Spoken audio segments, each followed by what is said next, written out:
I'm fascinated to see how the League Two top seven takes shape, because it feels like there's a lot of teams, doesn't it, that maybe haven't hit full stride yet. Bristol Rovers, of course, are starting to do that, having won their last 4 games and very much coming into that equation after starting the season so poorly. You've got MK Dons, who have suffered a back-to-back defeats and having some teething problems there for Paul Warne.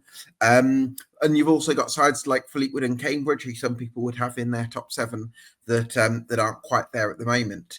On the other hand, which of the teams up there are going to stay there? Because Salford City are showing that at their best, they're absolutely one of the best teams in the league, and that's reflected as well in the fact they've got 16 points from their first 8 games, with Dan Udo looking on fire. Gillingham, of course, are one of those more of a high floor team, aren't they? In that they consistently tick over points. They're unbeaten in 20 games, stretching into last season, where they've got that reliability of winning lots of games 1-0. And Swinton are the opposite, aren't they? They feel like they could be got at defensively, but going forward, they're probably the best attacking team in the division. And then there's sides like Grimsby Town, for instance, who are doing brilliantly in the Cup. Walsall, of course, who are putting a disappointing end to last season firmly behind them with some excellent defensive form early on. Then there's Chesterfield, who are anti-post promotion favourites, and Bromley, who are up there somewhat against the odds. So a fascinating start to the League Two season. Which of the teams at the top are there to stay, and which of the teams could might miss out? Well, that's what we're here to discuss on this League Two podcast. So if you like what we do here at EFL Debate, you can do us a massive favour by getting subscribed to us on YouTube and on Spotify. This evening, I'm delighted to be joined by Joseph Pope from Off the Line blog. Joe, great to have you on. Thanks so much for joining us. How's you've got a new book coming out in Diamonds in the Rough? Yeah, obviously was on TalkSport earlier promoting it. Done quite a bit of promotion on that. Basically looking at players that have started out right in non-league and gone on and had really good careers, be it in the EFL or in the Premier League and beyond. So, book out. It's been out a couple of months now. And, perfect stocking filler for Christmas if you are interested in non-league. So, Yeah, he's marketing it for Christmas early. Yeah, absolutely. Did you get some good contacts for the book of Diamonds in the Rough? Yes, I was lucky enough to actually go to Roots Hall and speak to John Still. Had a good hour or so with him. Really very helpful with his time. Spoke to Mark Cooper as well about the role that he played in giving Dan Burn his debut. And I also spoke to Albert Adoma and Richard Kone as well for the book. I'd been able to speak to quite a few players from the EFL and that. So, Lovely stuff. So let's move on to League Two then, Joe. What's your kind of barometer for, at what point do you sort of start to say, the league's taking shape? Do you go 10 games in, or is it more, even later in the season sometimes? Yeah, I think 10 games gives a decent barometer. I'm just looking at the league table now, and I don't think there's great deal of change that I expect in terms of massive shift up or down, bar 1 or 2 teams. I think we've got more to see from Barnett and Colchester. But in the main, I think that's relatively what we were expecting before a ball was really, kicked. because I was actually expecting Barnett to be to start a bit stronger than they have. I thought they'd have a lot of sort of early season, hate to use the buzzword momentum, but I thought they'd come up with that confidence from having won the National League title. Yeah, I think for Barnett, I'm incredibly bullish on how I think they'll do, and I stand by it. I think they'll be up there. I think potentially the first couple of weeks have just been about trying to find their feet. Obviously, what worked for them really well in the National League perhaps needs a little bit of fine-tuning and tweaking. We've obviously already seen a goalkeeper change, which Dean Brennan loves. I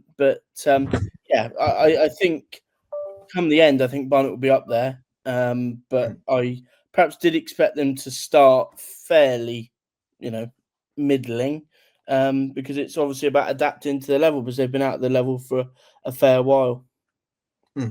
Yeah, they certainly have. I was at Gresty Road on Saturday, and it did feel like, in one way, they definitely rode their luck in that game. Crew created a few chances towards the back end of the first half, and then they obviously had the 2 penalties in the second half and Barnett relied on their Searing Slicker heroics. What I did like, though, was that Danny Collinge and Nick Tavares, who's come back, who started the season injured, didn't he? I think they had a few players out injured as well to start the season, which hasn't been ideal. But Nick Tavares coming back, I think, is big, and I think they, him and Collinge can definitely provide that bit of aggression, perhaps, for Barnett, and that ability to do the ugly defending, if you like, while still fitting into their stylistic ideals. Yeah, I think certainly Tavares coming back's the big one. Obviously, they brought in some good defenders in the summer, but I think Nick Tavares is the key one. Obviously, was massive for them last year, probably or arguably player of the season for them as they were promoted. And you talk about the sort of the aggression and the grit that they had. Him and Danny Collins are actually really, really good in progressing the ball out from the back as well. Yeah. So for the way that Barnett want to play, they're just really, really important. More so than obviously Ollie Kensdale's played quite a number of minutes so far, a player that I really like, but he's certainly a different type of centre half to say Nick Tavares, whereas Kensdale's more of a box defender, whereas Tavares is one that is more likely to want to step in and perhaps start playing out from the back. So, I think certainly bringing Tavares back from injury is a big boost for them. Yeah, absolutely. And then I think the other thing I would say about Barnet is they've got Leon Love, who was very influential in the second half of last season. They've also got Ollie Hawkins, who's maybe not as going to be as mobile as Unlove, but he's also maybe got a bit more high level now, having played at top end of League One with Portsmouth.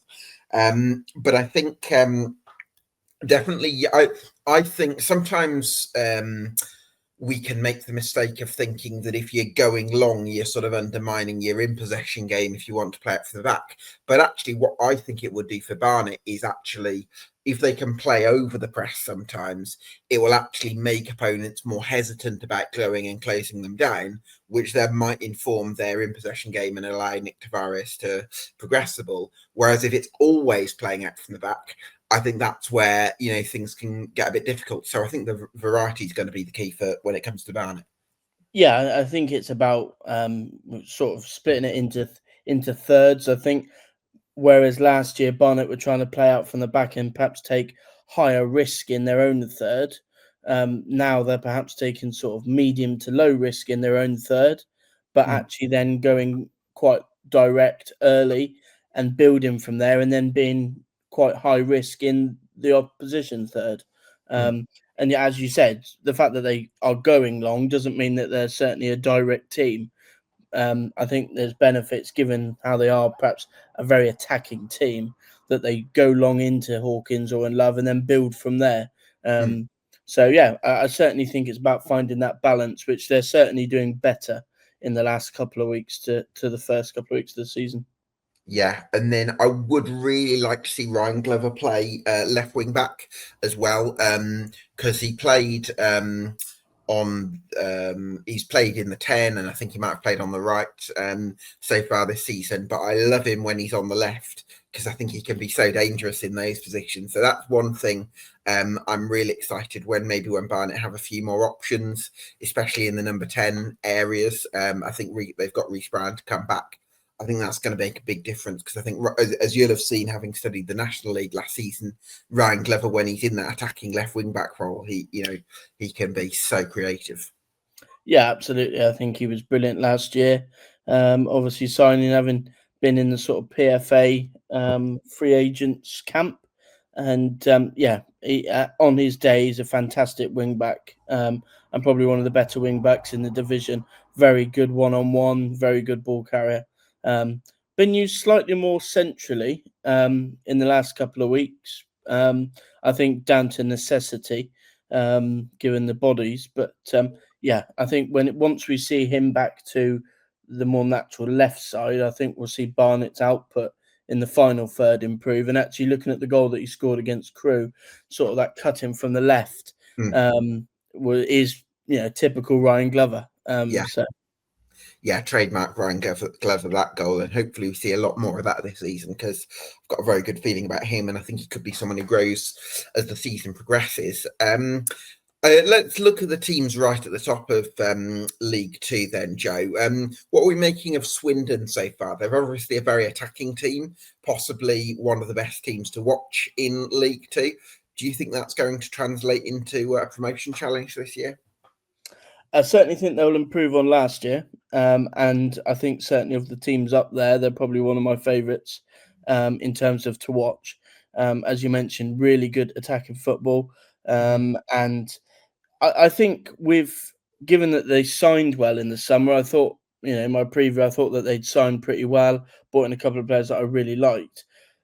Ian Holloway's the sort of person that kind of like deflects all the pressure off a playing squad and just allows them players to just go out and express themselves. And I think that's what we've seen so far. I think that's one of his real strengths in Holloway. I certainly feel that the depth is better in the squad now, whereas potentially last year it wasn't. Given how freely they're scoring goals, you wouldn't put it past them to stay up and around where they are at the moment. Yeah, I'm really enjoying Aaron Drinan this season. He's looked so dangerous, hasn't he? Yeah, absolutely. Obviously, a player that's been one of the sort of standouts at this division before. And with the freedom that an Ian Holloway team gives the attacking players, he's certainly one that looks to have flourished. Whereas last year it was mainly the Harry Smith show at times. But obviously, the fact that they've got so many different attacking players this year that can all contribute is a really good sign. Yeah, certainly is. It's interesting, isn't it? Because I'm sort of in two minds. Because on the one hand, you've got interesting actually, because Ian Holloway and Gareth Ainsworth actually worked together at QPR. Holloway was his manager, so that's a funny connection that they're both at the top of the table. But I think what you get with an Ian Holloway team, like you mentioned, a very attacking team, I think they can be got at defensively. Gillingham have had lots of 1-0 wins, and I think in most of them, other than there was one where Sam Gale scored in the 89th minute, maybe against Tranmere or something, where they did have a lot of shots, but they've had other 1-0 wins where it's been like 8 shots at goal or 9 shots. So they play on fine margins and just seem to be on the right end of them. So you've got a Swindon side that's very free scoring and very attacking, and you've got a Gillingham side that's just very good at grinding out results and has that defensive consistency. Yeah, I mean that's the one thing. That's the one team that are up there that I would potentially have them not concerned. I don't think that's the right word. I'd be a little bit hesitant to go all in on at the moment. Okay. Is because when you're winning games by a goal, suddenly if you start going on the wrong side of those fine margins, you then and that's what we've seen from Gillingham the last couple of years. I think in the main they've been fairly strong defensively. They just haven't been that good going forward. Whereas this year they've had a little bit more luck in terms of being able to see out games and be on the right side of the fine margins. But being sustainable over 46 games when you're so reliant on being perfect defensively can be quite difficult. Whereas you look at, say, Swindon, they don't have to be perfect defensively because they always score goals. It's a different one. Obviously, I've seen it from my own team, Torquay, at the moment. Last year they were the 1-0 specialists, and then this year we've been on the wrong end of the fine margins. So, yeah, it's different approaches. But yeah, certainly of those two, I think Swindon are the one that I'd be more favourable to. Yeah, possibly. I do feel like with Gillingham, they could do with a bit more in midfield, because I look at the midfield at the moment and they've got Bradley Dack and Johnny Williams. And speaking to Gills fans, it can feel like they're both more impactful from the bench rather than starting, and both of them started against Notts County. I think they've got one or two to come back, but it does make you think, listen, Mackenzie's been great at the base of midfield, and he's been very reliable for Gillingham over the years, and is probably having his best spell of form for them at the moment. But I would just say maybe, possibly looking at forward to January, could they bring one more midfielder who's a bit of an all-action man, perhaps? Yeah, I mean, I think that's definitely an area that if I was Gillingham already looking ahead to January, I'd be trying to see if they can get someone that's a little bit more creative. I mean, obviously, you mentioned Dak and Williams. There should obviously be with those two, and then obviously Armani Little as well. You should have enough there to give you a good basis. But I think certainly if they are going to sustain the course of that top three, then having someone that can provide that little bit more final third quality would be useful. Yeah, certainly would. So I think we definitely want to see Swindon sort of show, can they find that more solid edge to their game, and can Gillingham try and create more chances?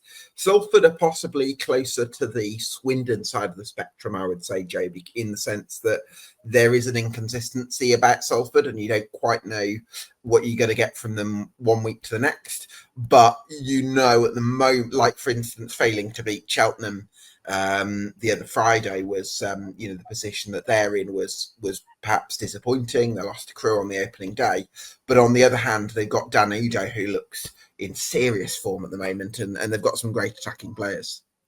Yeah, that's certainly an addition that you would look at and feel that's probably changed the game for them a little bit. Bringing in a striker of Udo's quality, probably a League One striker on his day, and someone that is going to be probably a fair or safe bet for at least double figures this season. But yeah, I mean they are a little bit inconsistent. I think they've always been that team sort of floating in and around the edge of the playoffs, haven't they, for the last couple of years? And they've not been able to quite find that consistency to break into that top seven. And if they are going to, then obviously being that little bit more consistent is going to be key. I do like I think they have improved on last year already. I really like some of the additions they've made, bringing in quite a few players from higher levels. But a few from lower levels, like they signed Callum Cisse, who's done very well in the National League. Yeah, and I really like Adi Aluwo as well. Obviously, that was at Barnett last year, a key part of their team that got promoted and won the National League. A really powerful centre back. And yeah, obviously you mentioned Cisse. He was brilliant at Wealdstone last year. Sort of an all action down the right. Yeah, they got a nice blend at Salford, I think. I've been critical in years gone by that they've perhaps just gone for names, sort of tried to bring in winners to be winners. Whereas this year they've brought in a couple of experienced names, but also a couple of younger faces as well to try and build on. Yeah, I think definitely some encouragement for Salford in terms of the change in the recruitment strategy. And I really like Haji Minoga. I think he's having a fantastic season at right wing back. And I'm glad he's getting regular football, because he was at Portsmouth for a while and probably would have been difficult to get into the team there. But there at Salford, he's got that opportunity. And Dan Udo, I think, is in for a big season. In terms of the rest of the top seven, then, what have you made of Grimsby Town so far? Because they've impressed me both in League and Cup. Yeah, really impressive. And obviously, given that they beat Man U, they returned to the league and not been overly amazing in the league. I think there has been. Sure. I know it's easy when you've had that massive win, then everybody just expects you to go and win every game. But I think you were pretty spot on when you tipped them to be up there at the start of the season, because David Artel, I just like something You're about going for the him. Spanish version of the first name there. Yeah. Yeah, there's just something about him which I really like. It's The tiki-taka calmness. football, Joe. That's what it is. That's it. Yeah, I mean, the one that stands out for me for them is Jay Zacabia from Truro, who, speaking to a couple of Truro fans that I speak to, they weren't sure whether he'd step up to the level that he has. But Interesting. He What has was the been. perception? Because you're obviously very well connected to that part of the world, Joe. What was the perception of Jay's cab era at the time? Yeah, I think obviously he had a really good first half of the season last year. Perhaps a little bit quieter in the second half. Mm, And they thought that, a very good player on his day. They didn't know whether he'd have the impact that he is doing. Obviously, mm, they felt that they would have, quality in flashes, but at the moment, the every game's been flashes. mm, Because he's been brilliant so far. Um, and for the way that I look at the team that David Artell got promoted with. I'm still using the Spanish I know, yeah. pronunciation. Um, yeah, I look at the team that he got promoted with at Crew, with a team of young players that he can develop. Mm, He must love working with Cabia. yeah. Someone that's certainly got all the physical skill sets to really play higher. Mm, Presses really well from the front.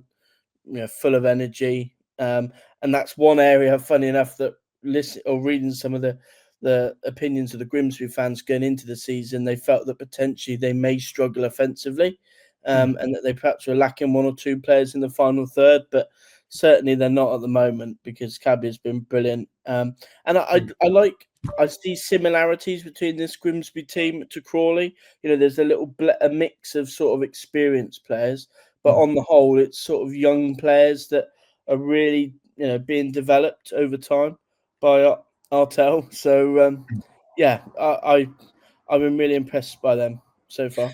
Well, what I like about Grimsby is they've got some formational flexibility because they did play with a back three at the back end of last season.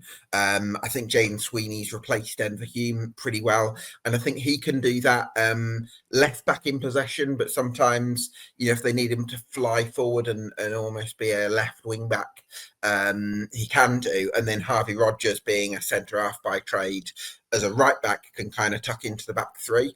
And they've got Darragh Burns on the right, who's played a wing back, attacking wing back before, so he's quite nice at pairing up with Sweeney on the other side. You've got Vernon, who can join, the attack, and Green, who makes some lovely runs. I thought he was amazing when I saw them win at Walsall earlier in the season. Not because it was an amazing team performance in possession, but he was the one that drove the team forward. So he's got some different qualities to complement the technical ability of someone like George McEachran and Cabia, as you mentioned. But the other thing I would mention about Grimsby, Joe, is I think this. Whereas summer 2024, that it was like rebuilding the first team, and it meant that they maybe didn't have the depth last season. This year, they already had lots of players under contract, so that the players that they're recruiting were going into their depth. Well, they were either becoming the squad depth, or they were going into the first team, and players in the first 11 were becoming the squad depth. So you've got this ability to rotate without a drop in quality, and that's why I think you're seeing lots of late goals from the Mariners this year. Yeah, I mean, last year was pretty much about laying the foundations, and this year was sort of retaining those strong foundations, keeping together a really good core of players for your 11, and then adding, 6 or 7 real quality players around that, such Mm. that they can, change games from the bench. And yeah, I think Grimsby fans would be really pleased with their start. Yeah, I think so too. Very compelling promotion prospects, Grimsby. What about Walsall? Because the big difference for me, I think, with Walsall, Joe, is they've brought in Aidan Flint. I think that's the one reason to believe it could be different for them this year versus last year, as close as they came last year, obviously missing out on the final day. Because I think if they'd had somebody like Aidan Flint in the second half of last season, I think they would have got promoted, because he brings that bit of organisational nice. You look at that block he made at Fleetwood on last weekend, like really brilliant last ditch defending, but also that organisational nice, that higher level experience, and also that class in possession, because he's got a lovely ping on him as well. But again, it's the organisational nice and the leadership qualities that I think could really be a difference maker for Walsall this season. Yeah, I think last year, obviously they were in and around it, and they struck me as sort of being a not a nearly team. That's not fair. I think they were a young team and a learning team, Mhm. and whereas they had a manager in the dugout in Sadler who is still learning himself, they Sure. didn't really have that spearhead Mm. for the team. Whereas now you mentioned they've got Aidan Flint, and it's Yeah. almost as if Flint is doing the managing Mm. on the field Yeah. around it. And yeah, I mean, I don't have a dog in the fight, shall I say, but I think Walsall are the one team that I really hope do well because I really like their approach. You know, Mm. signing lots of younger players from non-league. Obviously, looking at their team from last week, the likes of Burke and Mm. Clark that have done well in non-league and stepping up. And I just really like the way they're going about it. And yeah, there is certainly something different about them this year. I'm not surprised they've started well Mm. because I think they have added really well in the summer. So credit. I don't know I can't remember the structure behind Mm. Sadler now, but you know, credit has got to go to the sort of the football management team, sort of the director of football or head of recruitment for the work that they've done because yeah, they certainly look on paper much better than they did at the back end of last season. Well, I think they've got Richard O'Kelly in that kind of role, Joe, who was there to assist Dean Smith about 10 years ago. So he's a very experienced football man who knows football. So I'm sure he's done some great work. I think another big thing that I would kind of pick out is I think in the second half of last season we saw when Jamil Matt was tasked with really carrying the attack because the strike partner for Jamil Matt seemed to change every week, and Jamil Matt started every game, and he looked exhausted by the end. Not having Aaron Presley in obviously makes a difference because he's basically Jamil Matt with legs, and I think that makes a huge difference in terms of the intensity of the press and whatever else. And the other thing I think is bringing in Daniel Carnew on loan from Charlton. Very easy to say, only loaning somebody from Charlton and maybe not a bigger, Premier League club or whatever. But I think Daniel Carney is somebody who's already shown flashes in the Football League before. He's done it, shown hints of what he can do in League One with the Addicts. And I think he's a real live wire as well. And I like what I've seen from Daniel Carney. And I think I would actually give me that profile of a loan signing rather than maybe someone from a Premier League club that hasn't played senior football before and you've no idea what you're getting. So I think Daniel Carney was a smart addition at late notice. Yeah, definitely. Obviously, you had that really, well, I say brief, but really impressive loan spell at Southend as well. Got a couple of goals. And it looks like a team that's really well constructed. You know, Yeah. they've got the right balance in the right areas. The one that I'm really disappointed for was I was really sort of hyping up this season to have a good year was Johnny Stuttle. Obviously, Yeah. picked up that injury, I think, and yeah, I was really looking I forward to had him seeing what. down like at 40-1 when I did something for Sporting Life about top goal scorers in League Two. He was one that I picked out, and then he got injured in the first month. I was like, Yeah, oh. he's basically Nathan Lowe Mark II for me. Very very similar profile. Interesting. Obviously struggled a little bit to get game time at Aldershot, but then went to Farnborough and was terrific under Spencer Day. And I was really excited to see what he could bring this year. But his time will come. But the squad is now got the depth that I'm sure that they will manage without him. Absolutely. And then I suppose Chesterfield, they started brilliantly with 3 wins in their first 3. Stuttered a little bit with one win in 5 since then. Are we expecting Chesterfield to motor soon? Yeah, I think that I certainly expect them to be in and around it come the end. Obviously, added well in the summer. I'm really intrigued to see how the next couple of weeks go Mm. without Danny Webb, because obviously Yeah. he was a really important figure for them. Obviously, gone to Yeovil now as manager, and sometimes you can lose a really sort of influential number 2, and then the dynamics change. Mm. So I'll be interested to see how that goes. But yeah, for Chesterfield, it's that defence, isn't it? I think that's the one sort of Achilles heel that I would have on them is that defence.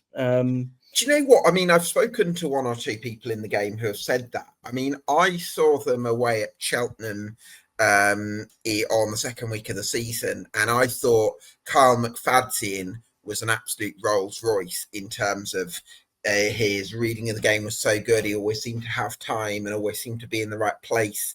And it felt like, that championship nous of having been part of a Coventry side that had got to the player final in the championship a couple of years ago.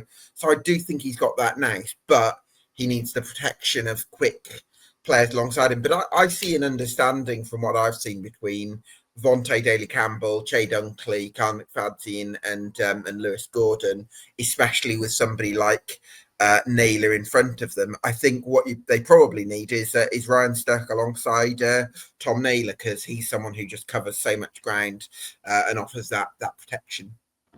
Yeah, definitely. I think certainly with Sturck there, because Vontae Daly-Campbell is someone that I think is perhaps a little bit better sort of going forward. Having spoken to a couple of the Chesterfield fans, he's said that he's perhaps more of an engine down the right, and that with Sturck in that midfield alongside Naylor, it gives the likes of Daly-Campbell and Gordon license to get forward. The only question mark I would have is I really like Dunkley and I really like McFadzean. It's whether they can, I suppose, keep them fit, Right. because that was one of their big, downfalls last year, is because they've got a lot of older defenders, or certainly defenders that seem to pick up quite a few injuries. I haven't done the maths, but they must have had the most combinations in the defensive area of any team last year in League Two. So if they can keep McFadzean and Dunkley together, that's a pretty decent centre-back pairing. It's just whether they can do that. Yeah, I'm not sure how much I would trust Jamie Grimes to step in. I don't know if he's quite up to this level. So yeah, I agree. I think keeping Dunkley and McFadzean fit is going to be a key factor for with regards to Chesterfield, but plenty of depth and options in those attacking units. Bromley, should we be taking them seriously as a top 7 prospect now, having started with just 1 defeat and 8? Yeah, well, Gareth Ainsworth certainly is, I mean, I hope they're in and around it, because I really like Andy Woodman. Met him a couple of times from sort of covering the National League, and he's just great. And I can see why he's continues to improve this group, because he's so infectious with his energy and his great character. And yeah, Bromley are what they are. They're a very physical, well organised team that like to battle. Obviously, Gareth Ainsworth said that they're the team that you have to work hardest against. Obviously, with Michael Cheek up front, you've always got a chance. I haven't seen a great deal of Mitch Pinnock so far, but he was someone that I was really excited for when he signed. He'll obviously, I hope he comes to the fore. But yeah, I mean, I wouldn't. Certainly, Andy Woodman will back himself to get him in there. Their aim really is just to keep improving on last year, because Andy Woodman, one thing he's always done is improved year on year. Yeah. Well, I think Andy Woodman's quite an ambitious bloke. So I think for the club internally, it's probably, can we keep improving in certain areas, and maybe, another top half finish would be great. Whereas I think for somebody like Andy Woodman, he's probably going to be almost looking at that top 3 and sort of thinking, can we even get there? Because I think he's a very ambitious guy, and he's got some great contacts in the game as well, which you might not associate with a manager of his profile, but he's well in at places like Arsenal, for instance, I think, where he's goalkeeping coach. But one thing I'm really excited about with regard to Bromley is the Mitch Pinnock deliveries for Omar Sawami's headers. I think we're going to see it. They're going to sort of get a few goals off the back of that this season, that's for sure. Yeah. Absolutely. In terms of outside the playoffs, we can obviously see Bristol Rovers have won their last 4, and they're certainly motoring at the moment. Are they a team that you're expecting to finish in the top 7? Yeah, they are. Really like what they are becoming. I've really liked the defensive recruitment in the summer. That 3, Kilgore, Lapata, and Negru, I think are as good as back three you're going to find in League Two, in my opinion. And obviously, they've got a manager there who's been there and done it before with Bristol Rovers in this division. I still have one or two question marks, as quite a lot of the Bristol Rovers fans do have, over the attack. Because that's one area which they did have concerns last year. Omocheri and Sotirio, and the new lad that's coming, Cavan. Is it Caveen? Yeah. I would be a little bit, hesitant as to whether or not they've got the firepower to, say, compete with the likes of a Chesterfield or an MK Dons. But yeah, they were heading in the right direction, and it seems like, touch wood, that they've sort of turned around the negativity of last year and are heading in the right direction. So, yeah. Yeah, Lepatra and Kilgore forming a great partnership last few games. I really like Jack Sparks as well, very technical left back. You might know from your part of the world, Joe. Obviously came through at Exeter City, and then they signed Alfred Chang from Birmingham, who I thought had a really good second half of last season at Walsall. Very technical midfielder with great vision, as well as a bit of bite about him. So I think Darrell Clark's going to like him. So yeah, I can definitely see Bristol Rovers forcing themselves into that equation. In terms of outside, I don't know if you've got the table up now, Joe, but are there teams sort of just below Bromley in seventh that, along with Bristol Rovers, you're expecting to come into the equation? Maybe MK Dons, perhaps? Yeah, I mean, MK Dons are the one team that you would look at. Obviously, that they've got a fantastic manager in Paul Warne. They've added some players who if you'd have said last summer that they were going to be in League Two this year, you'd have been a little bit shocked. The likes of Kane Wilson, terrific signings for this level. Not quite got going yet, have they? Started a little bit in the last couple of weeks. But I think that they will be in and around it because the squad's decent. They've got a good manager. They've got goals in them. They've had a little bit more pace. I really like the wide options that they've got in attack. Mendes Lang and Blackett Taylor. Murphy as well. Yeah, and Hepburn Murphy and Aaron Namani.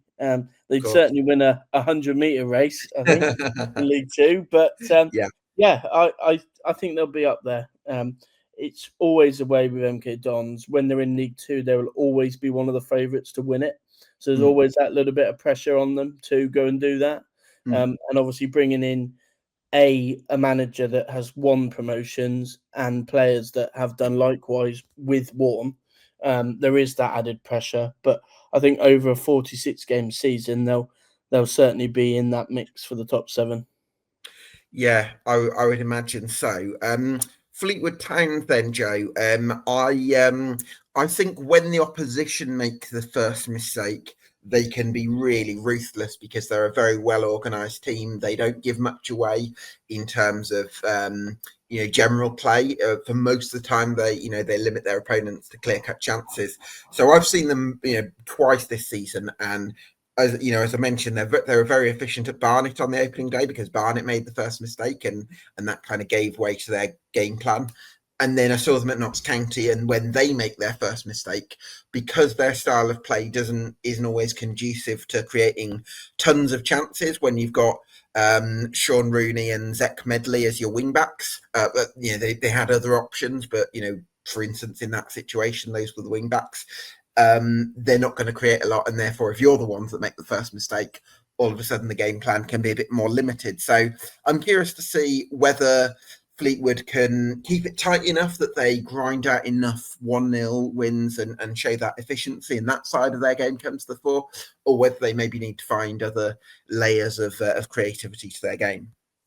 Yeah, I mean, Fleetwood are what I think Pete Wild was at FC Halifax. He's built teams that are very, very good when they're in the lead, and they're defending a lead. But I think when they're chasing games against the lead, that's where I think they're at their weakest. As you mentioned, they don't give a great deal of chances away, but equally they don't create that many chances. So when they've got a lead, they're a really hard-working, organised team that are usually able to see out results. But when they're a goal or so down, that's where we then see their frailties. Obviously, Will Davis has started the season pretty well, got a couple of goals, and you would hope that we're going to see more out of the likes of Norwood and Evans, albeit at the back end of their careers now are still fairly decent strikers for this level. So yeah, I think they are short of the top 7, to be honest. At the moment. One thing I'm curious actually about, you mentioned Norwood there, Joe. I'm curious about how he's going to be when he's not the main man, because when he was at Tranmere Rovers, he was the main man, and it really worked for him. When he was at Barnsley, he was the main man for the majority of the season, and to a large extent, that worked for him. But I think there's one or two suggestions that maybe when he isn't the kind of the go-to guy that's starting every week, he can be a little bit not the easiest to manage sometimes. And so I'm really curious to see how Pete Wild handles that side of the job when he's got other strikers to rotate with, the likes of Will Davis and Ryan Graydon, who are also in the mix. Yeah, he strikes me as the sort of player that is very good when he's got teams built around him, or built to get the best out of him. But if he's almost like a secondary striker where he's got to do more of the running or the movements or linking the play, I think that's not his game. And certainly if he's not going to be the main man and he's going to be coming off the bench, he's not the person that's going to come on and stretch a game. If they need a goal and someone to run in behind and stretch the opposition, that isn't his game either. So, it's interesting that they've obviously brought him in as well as Evans. But you've got almost 2 players there that you would say are in like similar sort of roles, sort of that experienced player, probably better when they're played, that they are the central striker. But at the stage of their careers where they're probably better as sort of an option off the bench. So yeah, it'd be interesting to see. They are short of the top 7 for me, but they've got a very good manager in Pete Wild, who loves to try and prove people wrong. Yeah, he's certainly done that a few times in his career, that's for sure. I'm curious about Notts County. What are you making of Notts County this season? I'm on the one hand, they've got Jatta and Matty Dennis, who I think can be a real handful. And, sort of against Fleetwood, they looked solid enough. So there's an argument to make that they could be a decent combination. But in midfield, for me, I'm just feeling like Notts County, they're a little bit short from that, for my liking. Yeah, I think when obviously it's always difficult, isn't it, when you try to look at a team and like assess where they're short. And when you look at, for example, last year they had a player in George Abbott in there who was absolutely brilliant. So whoever comes in, you're automatically going to say, well, there's a bit of a drop off, and it's not as good as it was last year. I do like some of the midfielders that they've got. I really like Orpender in there, really powerful, energetic midfielder. I really like Jaden Luca as well, someone that's played in the National League and done pretty well before. And then obviously you've got Matty Palmer as well, who's still a very efficient operator in there. Albeit maybe not quite at the level that he was a couple of years ago, I would say, Matty Palmer. Yeah, obviously he had his injury problems, and I think he's perhaps the all-action midfielder that we saw when they perhaps got promoted. He's perhaps not at that level now. Still a useful player, but yeah, they've got good bits, but not enough sort of cohesion. And whereas I look at the other teams and they seem more of a unit and they're more together across the board.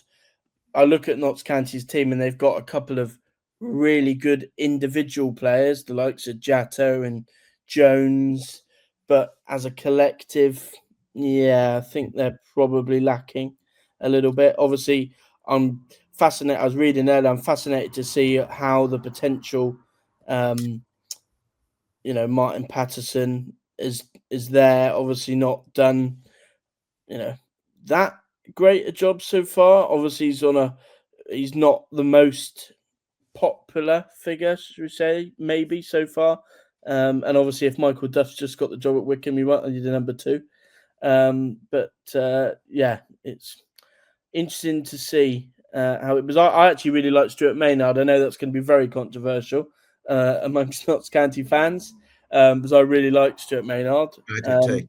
But that certainly, if I was putting a list of sort of criteria as to who could make that top 7, the manager is certainly one that I would look at and think, is it as strong as the other teams? Potentially not. Yeah, up to Martin Patterson to change that perception, of course. But I think it's reasonable to take that view for now. Let's have a look at the relegation battle in League Two. News coming out of Cheltenham Town is that Director of Football Gary Johnson has gone. Obviously, someone you're familiar with, fortunately or otherwise, from his time at Torquay United. What do you think? What do you make of that? Where do I start with that one? It's a difficult one, really. Obviously, come back. Some people say he's done a poor job. I actually think one thing, in fairness, to his credit, as much as he perhaps the way that his time at Torquay ended, I actually think on the whole he's a pretty good judge of a player. I think Pete Johnson is definitely. Yeah, and certainly the pair of them together are usually pretty good at finding the right players. It's whether or not that comes together enough. Obviously, Mike Flynn, the question mark's still out on him for me. Obviously, people have sort of deflected the blame away from him for the start, given all the off-field problems. But ultimately, he is still the manager, so he is still going to take some of that blame, as well as obviously Downs, as well as the coach. I think that's what Cheltenham fans wanted, wasn't it, for Johnson to move on? You would hope that Mike Garlick, assuming he exists, we haven't even seen him, that he's going to bring in someone that can perhaps fill Gary Johnson's role and have a bit more of a closer synergy with Mike Flynn. Because looking in from the inside, it didn't look like sort of Flynn and Johnson were always on the same page. Well, there certainly wasn't that real connection and strong bond looking in. Whereas I look at some of the other teams, and they certainly do have that. So, obviously they wanted to change, and they've got it. Whether it's going to bring about an upturn in their fortunes, doubtful. But that's certainly what they wanted. So, yeah, we'll have to see. And I think I was kind of hopeful after that point at Salford and the victory over Accrington Stanley that could be a real turning point. But the way they were sort of outplayed in the second half at Crawley is obviously a little bit disappointing. I think, I'm curious to see how Mike Garlick handles things coming in. I think that there's some decent players there, like Sam Sherring, Ethan Archer, Arkle Jude Boyd, Isaac Hutchinson, Liam Kinsella. I think I actually quite like George Miller as a striker at this level. So I do think there's a group of players there that's capable of finding a formula to climb the table. I think I have had a lot of faith in Michael Flynn because of the work that he did at Newport, and even in spells at Walsall and Swindon, up to the last couple of months of either stint. And then even at Cheltenham last season, I think finishing 15th was a reasonable accomplishment. But I think he has got to now find a formula with that group of players, because as much as I don't think the recruitment's been great and it's been delayed and there have been issues with the takeover that has sort of complicated things and delayed things a little bit. And obviously the situation with with Gary Johnson, who is so unless he's either being paid by the club to do nothing, or when he is doing something, it's generally in quite a disruptive way. And so I don't think either of those things particularly help.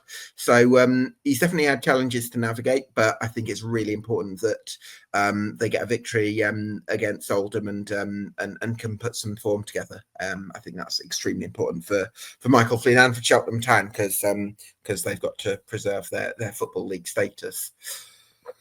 But also hoping to do that are Shrewsbury Town, Joe.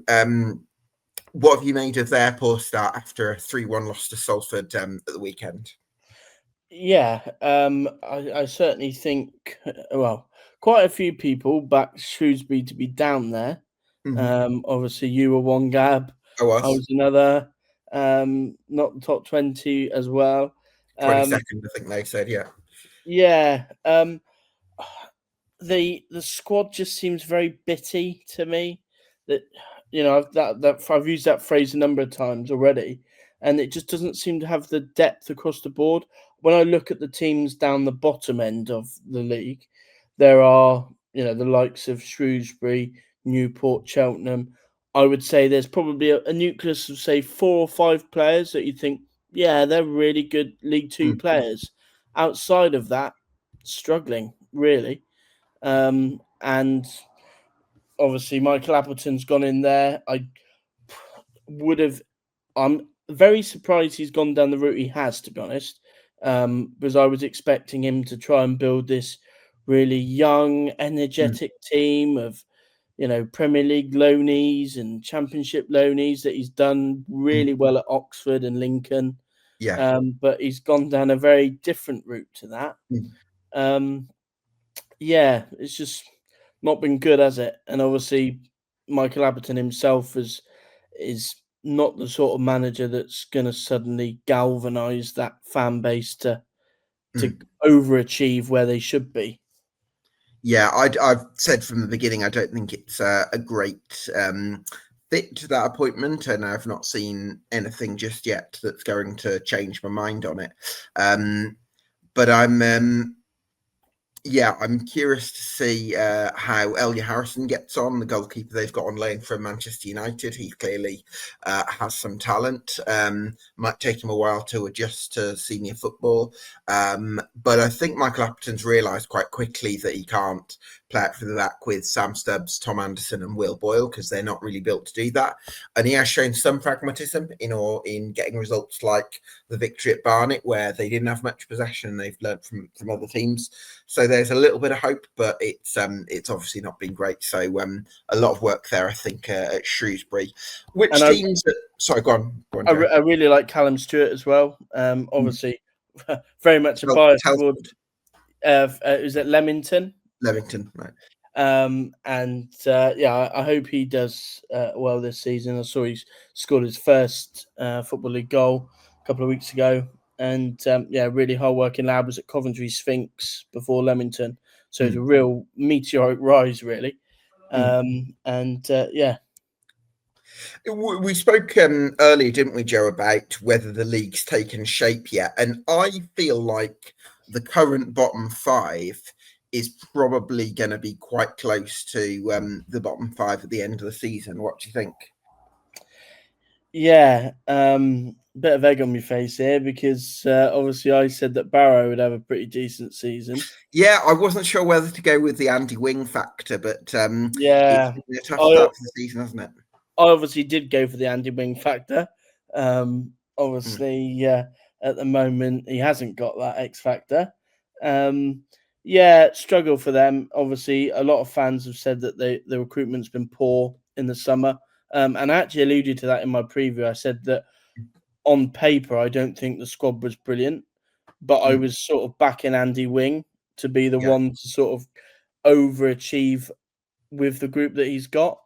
But yeah, they've struggled, lots of injuries. And obviously Andy Wing was pretty scathing in their defeat to Blackpool in the week, didn't he? Saying that of the team that finished the game, 6 or 7 of those lads would be not nowhere near the team for the weekend.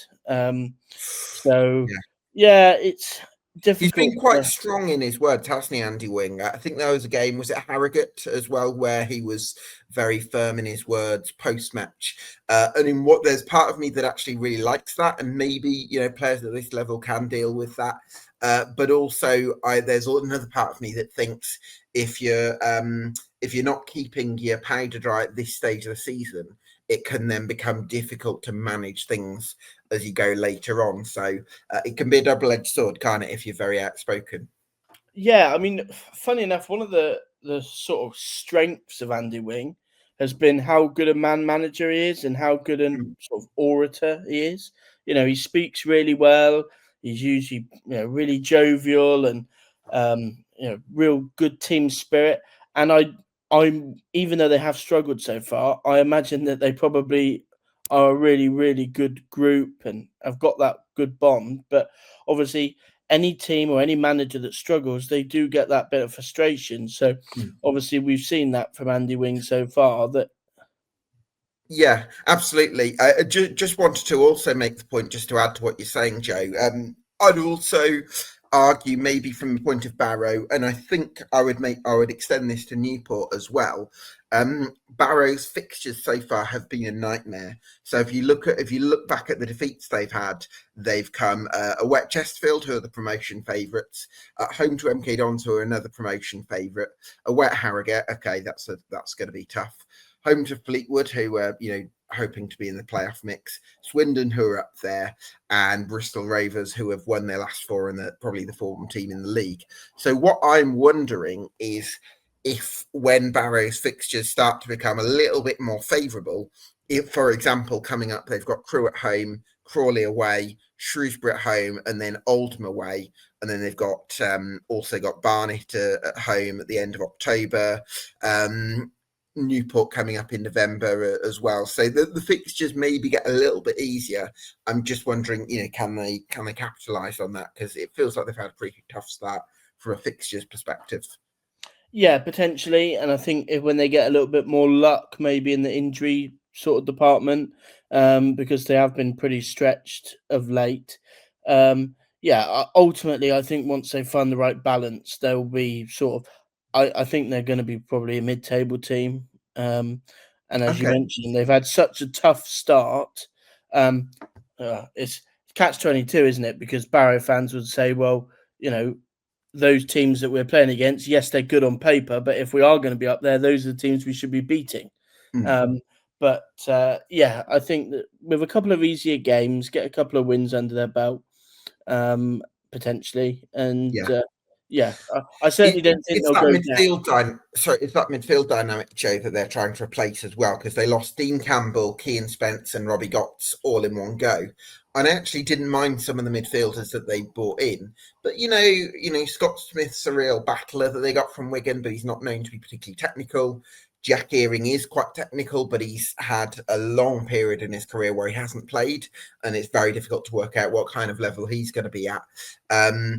There's another lad who used to be at West Bromwich Albion as a youngster that they signed, whose name is Harper. Thank you, Raheem Harper. He's been a bit of an enigma in his career. So you're going from these sort of reliable players that did so well for them for the last few seasons, to players that you're working out a new dynamic, and I'm sure that's been difficult for Barrow. So might take a little bit more time there, but I'm willing to see, like with Newport, how they get on maybe when the fixtures become a little bit more favourable. Yeah, and that's one thing for Andy Wing and any manager, I suppose, is once they settle on their sort of favoured 11 and find something that works, 9 times out of 10 they're okay. And certainly we saw that at Solihull Moors and Banbury, where he had that settled 11. Andy Wing was pretty decent and got good. He got a tune out of the team. So, once he finds that right balance, perhaps a different combination in the midfield and that forward area. I think they'll be okay. I certainly don't see them going down. I think they got enough experience in the team, and obviously they got Andy Wing. So, Accrington Stanley then, Joe. I think a lot of people had them for relegation this season. Not hugely proved people wrong, because they've only won one of their first 7 games. But one player that's caught my eye so far is Joe Boris, who they've got on loan from Burnley, a very technical midfielder, very highly rated in the other corner of East Lancashire. They used the loan market well last season, and then I feel like that's going to need to prove to be the case again this year. But Boris is certainly a positive from my point of view. Yeah, it was one that you picked out, wasn't it? As a potential. Was that the guy that you actually picked to go? Yeah, direct? I actually said Accrington Stanley should sign him on loan. So Well, there you go. It's almost as if you know what you're talking about, Gav. Well, don't get that far, Joe. Yeah, certainly when you've got a team like Accrington who haven't got the budget to go out and just sign players freely, they're going to for teams like that, it relies on the quality of their loan players. Obviously, you saw that last year, and they were able to bring in a couple of really good loanees. And they've obviously brought in Barrow, who you say was very highly rated at Burnley, a really good technical midfielder. Should give them a little bit more creativity in the middle of the park. And they've also brought in, obviously, Paddy Madden, who's a really experienced striker, say no more, really, and a player that I've seen a couple of times, or quite a lot of times, in the National League, in Ollie Wright, goalkeeper on loan from Southampton, who did brilliant at Yeovil last year, did well at Worthing as well. So, yeah, they've got a nice blend, Accrington, and Accrington fans said that they'd be fine, and I've certainly seen some signs that I like. Quite a few of the non-league lads that have stepped up and done pretty well so far. Isaac Sinclair's gone under the radar so far. Been really impressed with him. Obviously did brilliant at Curzon Ashton, and he's a midfielder that I think can go really far. So, yeah, they've got a decent enough balance there, and they've started fairly well. Obviously, they've played a game less than everybody else, only played 7 games. So they win that game in hand and they're suddenly mid-table. So, yeah, been quite impressed by them so far. Yeah, I think for me with Accrington Stanley, it's they have as much as they've probably not got the budget to sign the peak age players, so they are relying on that blend of youth and experience. So they've got on one end of the spectrum Paddy Madden, who you've mentioned, who in his time has been a very reliable forward at these levels, and Seamus Keneally, who's very much a stalwart at Accrington Stanley, but you mentioned Ollie Wright there. I really like Devon Matthews as well. Got some fantastic reviews from Aki fans in the second half of last season, along with Ben Ward as well. They've got Tyler Walton and Joe Barres in midfield, who I mentioned. So I'm almost talking myself into Accrington Stanley there, even though I have them 24th for the season. It shows this is League Two. It turns you mad, Joe. Yeah, it does. It's a brilliant league. Yeah, really exciting league, and yeah, it's great to watch. Absolutely. So I've got a question for you. If you've got the table in front of you, Joe, which team have you moved most on in your 1 to 24 on the start of the season, or which team surprised you positively or negatively? Gillingham positively. Okay. I think it would take quite a while for Gareth Ainsworth to find his group. Obviously, it took him a while to get that at Wycombe, and obviously he's managed to start pretty well with Gillingham. They're ahead of where I thought they'd be, and yeah, they have been really good so far. The other one that has really surprised me, and not for a good reason, is Colchester. They look awful. Struggled so far. Obviously, got a couple of injuries. Again, you talk about they've lost a couple of loanees. Obviously, they lost McDonnell last year, who's now gone. And yeah, they've struggled so far, which has surprised me. I thought they were sort of similar boat to Grimsby, really, where they last year was the year to put the foundations in place, and this year should have been about really kicking on. But it seems that they've regressed slightly. Yeah, well, do you know what I wonder is with Colchester, Joe? I think if they'd known right from the start of the summer that Robbie Cowling would start the season as owner, I think there'd be more positivity about the club because there, and we'll wrap up just on this one, Joe, because I don't want to keep you too much longer. I think there was a lot of positivity. There'll be a lot of positivity based on their form from the last 2/3 of last season. But because they were expecting this new American owner to come in at the start of the summer, and because that didn't happen, a lot of the positivity that came from the way that they finished last season has possibly fizzled out. So I do wonder, from a psychological point of view, in terms of the fan base, that could be a factor behind their sluggish start. But I still have a lot of belief in the Cowley brothers, and I can see them putting a run together. Yeah, I mean, I certainly wouldn't bet against the Cowleys. Very good managers, and I think they'll be okay.